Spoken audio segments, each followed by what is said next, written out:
This guide presents tombstones from the collection of the Museum of the City of Kavadartsi. Historical data about the area around Kavadartsi from the ancient period is learned through literary, archival, epigraphic, numismatic, and material sources. Epigraphic sources are presented here. Epigraphic sources provide reliable data about the life of people from the time they were recorded. They are a witness to the existence of a people, but also a witness to the population of the area in ancient times. The inscriptions represent a real challenge for research. The inscriptions presented here are from the period from the 1st to the 4th century AD. All inscriptions are in Greek. With the division of Macedonia, the area around Kavadartsi during this period was in the 3rd Merida. The tombstones that are the subject of processing here are in good condition, but there are still monuments that are incomplete, and reading is difficult, even impossible for some. Here we examine the type of these inscriptions, the condition of the monuments, the uniqueness of the representations in the iconographic field, the type and shape of the letters, the presence or absence of special signs in the inscription field, the skill of the stonecutter in making the monument itself, and other features characteristic of the tombstones from this region. We will also focus on how much cursive forms of letters are used, how much the space of the inscription field conditions, the making of the inscription, the size of the letters, how much ligatures are present in the inscriptions, how much attention is paid to the borders of the inscription field, and how many errors are present in the making of the inscription field. Motives that are encountered in the iconographic field. The tombstones from the Kavadartsi group contain an iconographic and inscription field. Various motifs can be seen in the unusual iconographic field. The arch is one of the most common elements of the Kavadartsi monuments. Of the tombstones that are discussed here, the arch appears as a motif on the following monuments. According to Chausidas, its meaning cannot be determined with certainty. According to the Manichaean and Gnostic religious teachings, he defines the arch as a house, prison of the human soul, which is the cause of human suffering, then as a house of light, which represents a heavenly paradise, and as a door of salvation, through which the soul passes from the house, prison, to the house, paradise. Depending on the location of the arch in the iconographic field, its symbolism can also be determined. Accordingly, if the arch is placed on the lower iconographic field, it is assumed that it signifies a house, prison of the human soul, and if it is placed on the upper iconographic field, it signifies a house of light. In the tombstones from the Tikvesh region where this motif is found, it is located on the lower iconographic field. In these cases, it is a house prison, and the souls of the deceased are trapped in the depicted bodies under the arch, i.e., in the prison of the material world. The arch motif on the tombstones can be presented in a simple variant, with the appearance of a simple niche, a semicircular curved motif, or a more realistic variant with represented capitals and bases. On these monuments, we can see that the arch motif is presented in its simple variant, and on these monuments, the motif is presented with columns and with designated capitals and bases. On this monument, the arch motif is presented in a more realistic variant with 2 additional arches on the sides. The arrow motif is typical for the monuments from this area. It is believed that the predecessor of the arrow is the ivy leaf. Symbolically, the arrow differs from the ivy leaf. In contrast to the symbolism of ivy, which is attachment, friendship, affection, immortality, permanence of life, the symbolism of the arrow, which originates from the weapon, refers to movement, strength, direction, heading. Chausidas finds the common symbolism of the ivy leaf and the arrow in the Manichaean dogma, according to which light as a cosmic element is connected to the arrow as a symbol of light, and to the ivy as a symbol of immortality. The motif of the arrow is found in these monuments.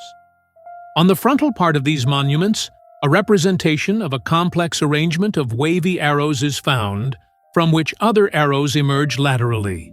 Such wavy arrows refer to the symbolism of light, and the symbolism of the snake, which represents divinity in the spirit of the enlightened, initiation, secret science, the belief that the soul leaves the body in the form of a snake, etc. Regarding the arrows that emerge laterally from the wave, their symbolism refers to the river of light, along which souls travel, to heaven, to the source of life, etc. At the monument, one encounters a vertical pivot, with a rectangular expansion of the base and a bundle of arrows. Symbolically, according to Manichaeism, such a vertical pivot represents the pillar of light, that is, the pillar of glory. Through this pillar, the light, i.e., the souls of the enlightened deceased, were purified. This motif, which is located on the lower iconographic field under the arch, refers to the symbolism that the purification of the souls of the enlightened occurs in the first stage, which refers to the earthly zone before the light particles, i.e., the souls, pass into the upper, i.e., the heavenly zone, through the moon to the sun. In the frontal part of this monument, a frieze of fire with flames in the middle and a complex arrangement of interconnected arrows on the sides can be seen. The arrows placed on the frontal part have the symbolism of divine light, and in this monument, 3 arrows are placed on a circular motif. The motif of the coniferous tree is characteristic of the tombstones from this area. This motif of the inscriptions is always shown in pairs. The symbolism of the coniferous tree was both positive and negative. The coniferous tree represented the enlightened deceased during the transition to the afterlife. It also signified longevity, permanent greenery. This motif is found in the iconographic field of these monuments. The motif of a coniferous tree on the iconographic field of this monument is placed both below and above the motif of an ark. On this monument, the motif is represented stylized with upwardly slanting branches and a crown that narrows upwards. The motif of a dog, or wolf, is found in the iconographic field of this monument. The symbolism of this motif has its roots in Indo-European mythologies.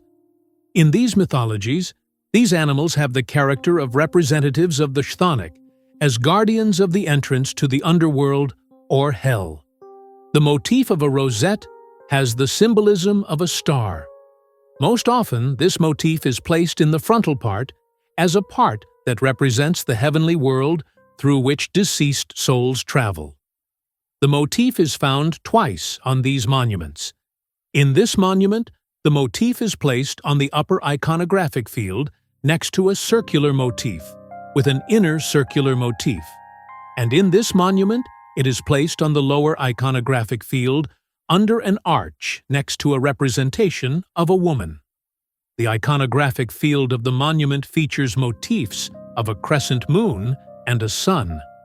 According to Manichaean mythology, this grouping of the moon together with the sun represents the incorporeal, devoid of form and color.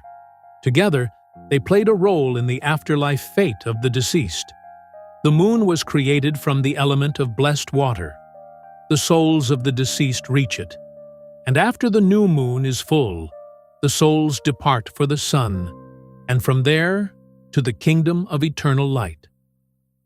During the stay of the souls on the moon, the lunar substance contains a part that does not belong to the sphere of reason. The crescent moon motif is also found on another monument. The motif representing the sun on the iconographic field of the tombstones is represented by a closed rosette, or a circular motif with a central circular motif.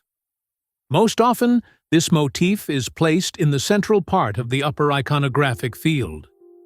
On the iconographic field of these monuments, the sun is represented by a closed rosette, and here with a circular motif with a central circular motif. On the iconographic field of this monument, A rosette motif is found. Its location refers to the symbolism of the sun. On this monument, on the lower iconographic field, a circular motif with a central circular motif is placed under an arch motif, but there are also two additional closed rosettes on the upper iconographic field. On the iconographic field of these tombstones, a representation of faces is also observed. Most often, it is a representation of the faces mentioned in the text from the inscription field of the same monument. They are represented by chitons. Their placement is most often under an arch motif. This has the symbolism that the souls of the deceased in whose honor the monument was dedicated are trapped in the house. Prison. Above the arch of the upper iconographic field of this monument, two leaves are depicted. Below the inscription, a representation of a grapevine leaf is found. This is probably due to the cultivation of grapes in this region. There is a monument where we see an empty iconographic field.